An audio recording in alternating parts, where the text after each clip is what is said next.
the way it works is that it works better if it produces positive emotion when it can see you moving towards a valued goal. Okay, well, what's the implication of that? Better have a valued goal, because otherwise you can't get any positive motivation working out. And so the more valuable the goal, in principle, the more the micro processes associated with that goal start to take on a positive charge.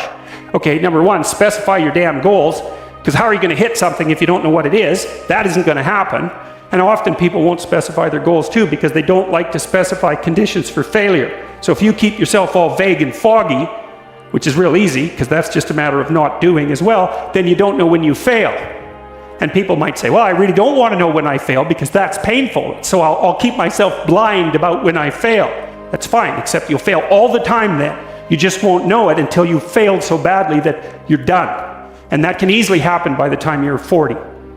So I would recommend that you don't let that happen. So that's willful blindness, right? You could have known, but you chose not to. Okay, so once you get your goal structure set up, you think, okay, if I could have this life, looks like that might be worth living, despite the fact that it's going to be, anxiety provoking and threatening, and there's going to be some suffering and loss involved and all of that. Obviously, the goal is to have a vision for your life such that, all things considered, that justifies your effort.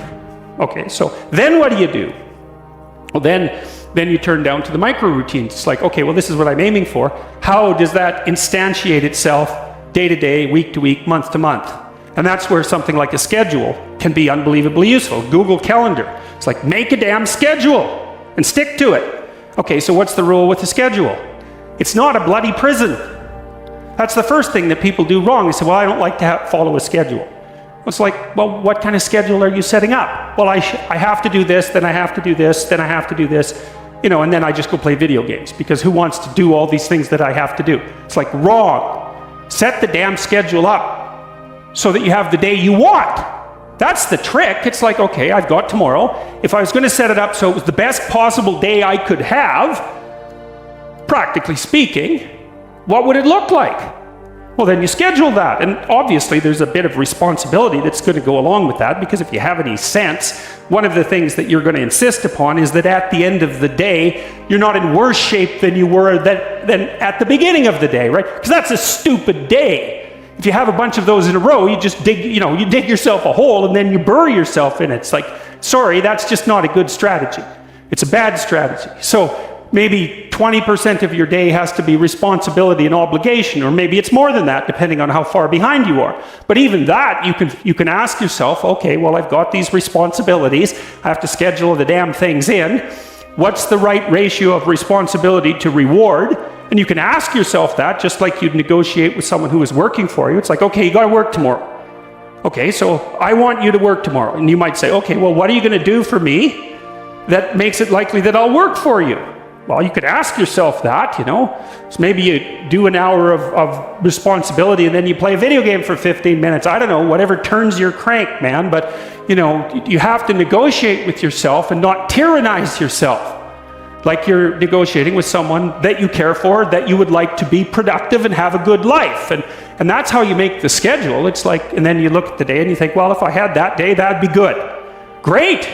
And you're useless and horrible, so you'll probably only hit it with about 70% accuracy, but that beats the hell out of 0, right? And if you hit it even with 50% accuracy, another rule is, well, aim for 51% the next week, or 50.5% for God's sake, or because you're going to hit that position where things start to loop back positively and spiral you upward. And so that's one way that you can work on your conscientiousness, is plan a life you'd like to have. And you do that partly by referring to social norms. That's more or less rescuing your father from the belly of the whale. But the other way you do that is by having a little conversation with yourself about, as if you don't really know who you are, because you know what you're like. You won't do what you're told. You won't do what you tell yourself to do. You must have noticed that. It's like you're a bad employee and a worse boss, and both of those work, for you. You don't know what you want to do, and then when you tell yourself what to do, you don't do it anyways. You should fire yourself and find someone else to be.